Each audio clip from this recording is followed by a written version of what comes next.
την πρώτη εκδήλωση του διαγωνισμού Καστανιδρή στο Κάζαν Theatre Workshop.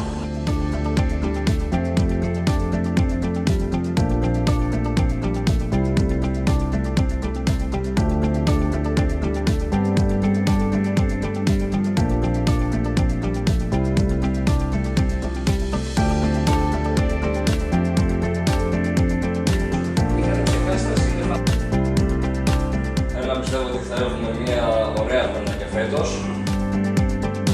και μια καλή επιτυχία και στον ευρωπαϊκό διαγωνισμό για τον έχουμε περάσει.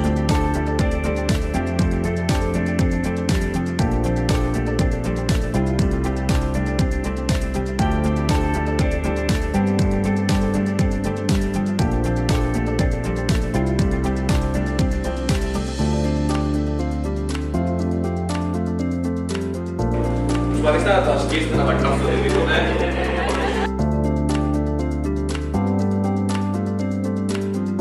Πώς θα περιγράφεις την εμπειρία στο διαγωνισμό μέχρι τώρα? Μια πάρα πολύ χρήσιμη εμπειρία. Μάθαμε πάρα πολλά χρήσιμα πράγματα. Γνωριστήκαμε με τους συναδέλφους. Ποια θεματική ενότητα ήταν αγαπημένη σας και γιατί?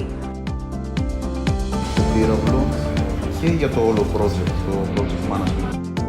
Νομίζω το αλεξίπτωτο και αντοχή υλικών, γιατί ουσιαστικά έπιανε θέματα τα οποία δεν έχει ασχοληθεί κανένας μας ποτέ. Και οι ρόλοι των ομάδων και πώς το project πώς χωρίζεται σε υποενότητες.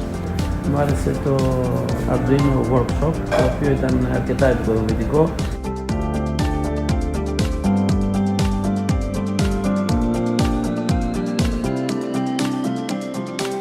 Ο διαγωνισμός μου έδωσε έμπνευση, με βοήθησε να οργανωθώ